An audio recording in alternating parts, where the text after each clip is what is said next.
Hey boys and girls, this is Mrs. Peeler. I am going to share with you a book today. It's called Each Kindness by Jacqueline Woodson, who is one of my favorite authors. And remember, our author is the one who writes the words in the book. And it's illustrated by E.B. Lewis. He painted these beautiful pictures to go in the book. Our story today is about a little girl who is in school just like you are, and their class gets a new student. And through this new student coming to their class, this little girl learns a very important lesson about kindness. This is called Each Kindness.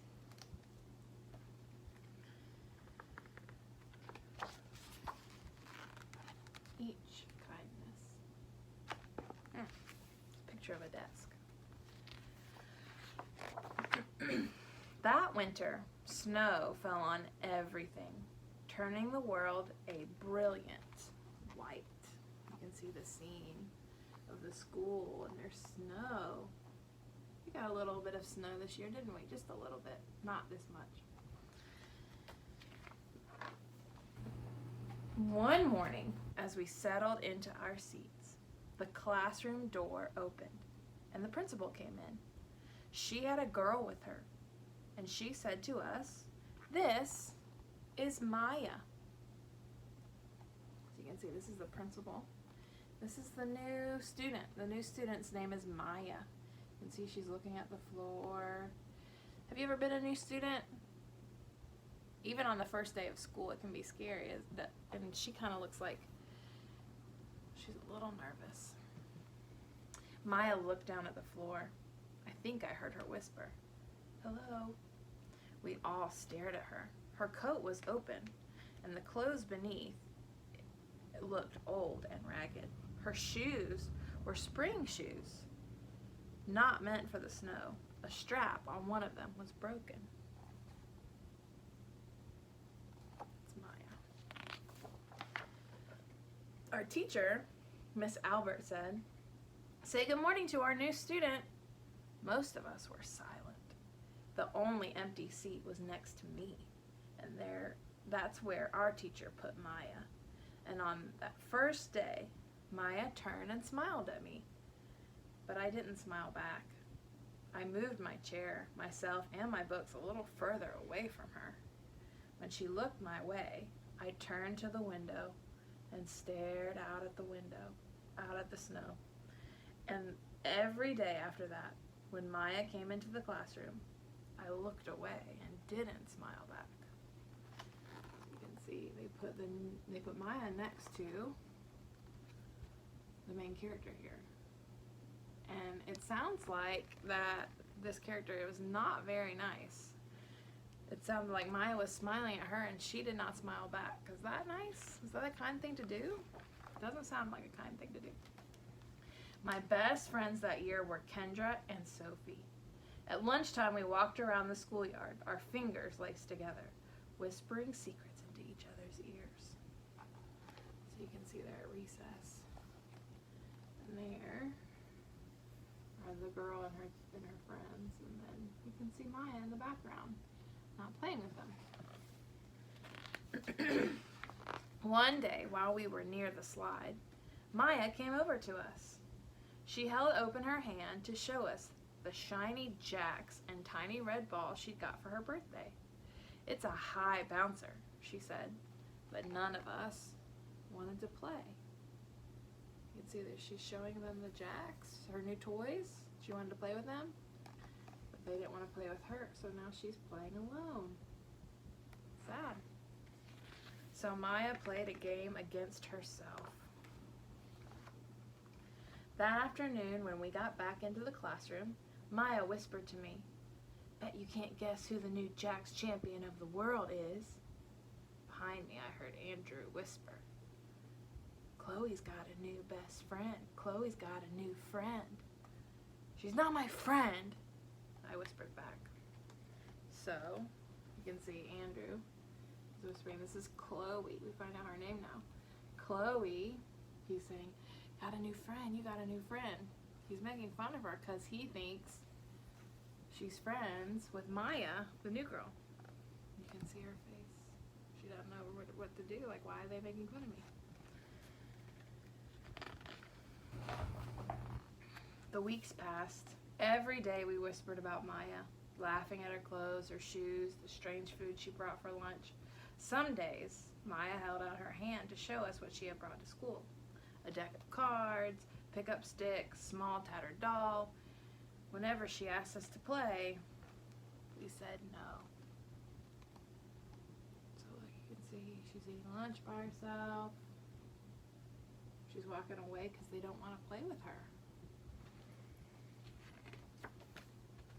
I want you to stop and think with me. If you were Chloe, how would you be thinking about this right now?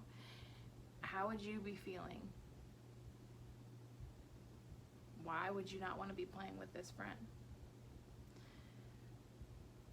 Okay, now I want you to think about if you were Maya, the new student, how would you feel if this is how the people at your new school treated you? How would you feel?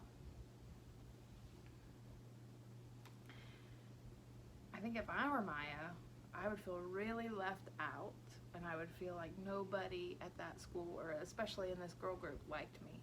And it would make me really sad. Let's see what happens. The days grew warmer and warmer. The pond thawed, which means it melted. It was ice and then it melted. Grass began growing where snow had once been. One day, Maya came to school wearing a pretty dress and fancy shoes. But the shoes and the dress looked like they'd belonged to another girl before Maya. So she's wearing a new dress, new shoes, but they're saying it looked like it belonged to another girl. Wonder why that would matter. I have a new name for her, Kendra whispered. Never knew. Everything she has came from a secondhand store. We all laughed. Maya stood by the fence. She was holding a jump rope, but did not come over to us to ask if we wanted to play. After a while, she folded it double, rolled the ends around each handle, and started jumping. She jumped around the whole schoolyard without stopping.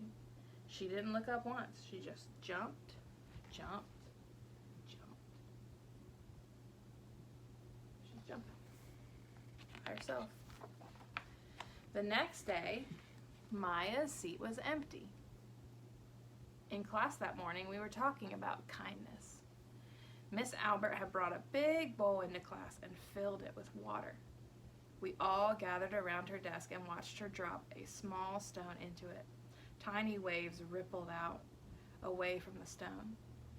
This is what kindness does, Miss Albert said. Each little thing we do, like a ripple, goes out into the world. So we dropped a pebble in it and it had ripples that went out to the edges. Then Miss Albert let each of us drop the stone in as we told her what kind things we had done. Joseph had held the door for his grandfather. Kendra helped change her baby brother's diaper. Even mean old Andrew had done something. I carried teacher's books up the stairs, he said, and Miss Albert said it was true. I stood there, holding Miss Albert's frock in my hand, silent. Even small things count, Miss Albert said gently. But I couldn't think of anything, and passed the stone. So she's there, she's thinking about what she had done, and she couldn't think of anything nice. I wonder if she's thinking about some of the things she said and did to Maya. Maya didn't come to school the next day, or the day after that. Each morning, I walked to school slowly, hoping this would be the day Maya returned and she could look at me and smile. I promised myself this would be the day I'd smile back. Each kindness, Miss Albert had said, makes the whole world a little bit better. You can see she's walking and thinking about kindness. But Maya's seat remained empty, and one day Miss Albert announced to the class that Maya wouldn't be coming back. Her family had moved away, Miss Albert said. Then she told us to take out our notebooks. It was time for spelling. Maya's seat's empty. That afternoon, I walked home alone. When I reached the pond, my throat filled with all the things I wish I would have said to Maya. Each kindness I had never shown. I threw small stones into it, over and over, watching the way the water rippled out and away, out and away. Like each kindness not done. Like every girl somewhere, holding a small gift out to someone, and that someone turning away from it. So you can tell she's really thinking about how she treated Maya. I watched the water ripple as the sun set through the maples, and the chance of a kindness with Maya became more and more forever gone. So because Maya was gone, she didn't have a chance to change what she was doing. She didn't have a chance to be kind to her because the moment was over. Maya was gone. The end. So, what did you think?